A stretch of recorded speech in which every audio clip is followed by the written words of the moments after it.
آخری دفعہ وہ 20 برس پہلے گرفتار ہوا تھا، اور چونکہ اب وہ خطرناک ہو چکا تھا اس لیے اس کے ہونٹ علیحدہ کر کے سی دیے گئے تھے تاکہ وہ جادو ٹونا نہ کر سکے۔ کوٹھاری اس بے کسی کے عالم میں راجہ ہری داس کو اشنان کرتے دیکھ رہا تھا۔ اس کے ہاتھ پاؤں بھاری توک اور بیڑیوں سے شل ہو رہے تھے، جبکہ ہونٹوں اور ناک سے گزرتی لوہے کی تار سخت اذیت دے رہی تھی اور گلے سے لپٹی تار اس کا سانس بند کر رہی تھی۔ جس دوشیزہ نے اس کی ناک ہونٹ سے گزرتی زنجیر تھام رکھی تھی، اسے تھوڑی تھوڑی دیر بعد ہلکا سا کھینچتی یا ہلاتی تو تکلیف سے کوٹھاری بلبلا اٹھتا۔ تمام کنیزیں یوں اپنی حرکتوں میں مگن تھی جیسے کوٹھاری موجود ہی نہ ہو۔ کافی دیر اس کی حالت سے بے خبر راجہ ہری داس خوبصورت حسیناؤں کے جھرمٹ میں اشنان کرتا رہا۔ تالاب کے اندر اور سیڑھیوں پر الٹ جوانیوں کی کھنکتی ہنسی اور نکرئی کہہ کے یوں گونجتے رہے جیسے کسی کو کوٹھاری کی خوفناک اذیت سے کوئی سروکار نہ ہو۔ پھر راجہ ہری داس کی ہوا بھری کشتی کنارے پر لگائی گئی۔ کنیزیں اسے اپنی باہوں کے گھیرے میں اٹھا کر کنارے پر لائیں۔ سیڑھیوں پر کھڑی لڑکیوں کے دو قطاریں تالاب سے لے کر اوپر آخری سیڑھی تک راجہ ہری داس ان کے درمیان پرازو کوسی کے سہارے سیڑھیاں طے کرنے لگا۔ اس کے ساتھ ہی کوٹھاری کی زنجیر تھامی لڑکی نے مسکرا کر زنجیر ہلائی اور کوٹھاری کو سیڑھیاں چڑھنے کا اشارہ کیا۔ بھاری توق اور وزنی بیڑیوں والے پاؤں کے ساتھ کوٹھاری تون کرہن اوپر چڑھنے لگا، اور کوڑا بردار لڑکیاں کوڑا لہرا لہرا کر اس کے جسم پر سرخ لکیریں بنانے لگیں۔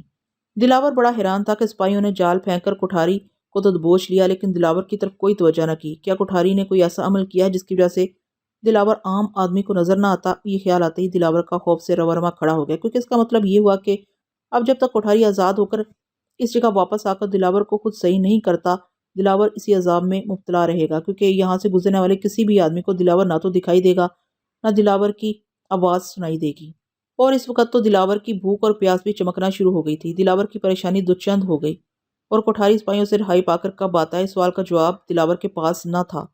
اس عالم میں رات ہو گئی اور دلاور تھکن اور بھوک پیاس سے نڈھال ہو کر ہوش و حرت سے بیگانہ ہو گیا۔ ہری داس سونے چاندی سے بنے ایک بہت بڑے سنہرے تخت پر براجمان ہو چکا تھا۔ تمام درباریوں کی کرسیاں تخت سے خاصی نچلی سطح پر کتار در کتار لگی تھیں، اور حسین و جمیل لڑکیاں دربار میں تتلیاں بن اڑ رہی تھیں۔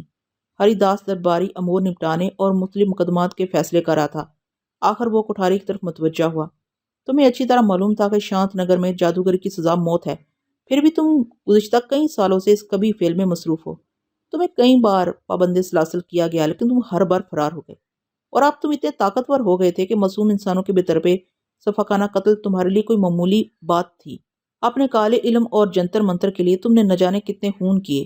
ابھی رات ہی تم نے گھر کا دروازہ کھٹکھٹایا اور جو نوجوان باہر نکلا اس کو گلا گھونٹ کر ہلاک کر دیا۔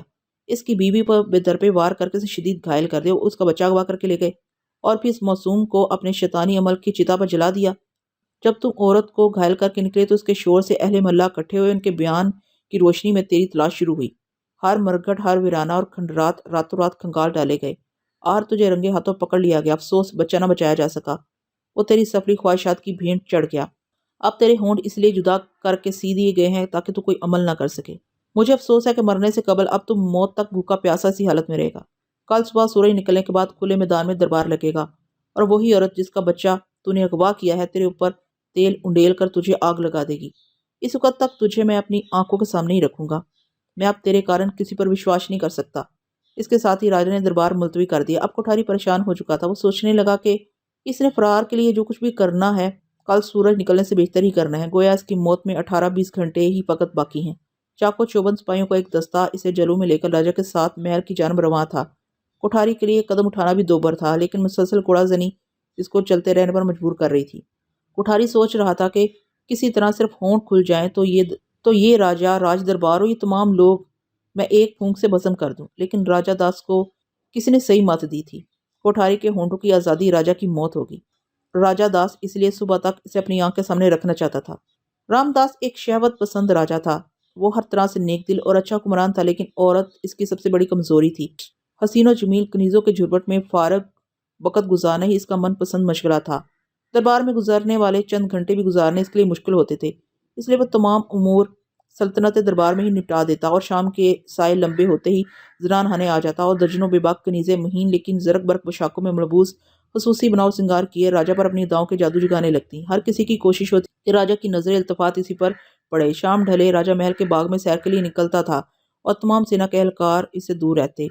صرف منہ چڑی چند کنیزیں ہی اس کے ساتھ لپٹ شپٹ کرتی، باغ میں ادھم مچاتی، اور پھر چراغوں کے جلتے ہی یہ خوبصورت گروہ راجا سے چھیڑخانیاں کرتے ہوئے خوابگاہ کی طرف ہولے ہولے رخ کر لیتا، اور پھر دن چڑھے تک قیامت و ہم خوابگاہ میں ہوتا۔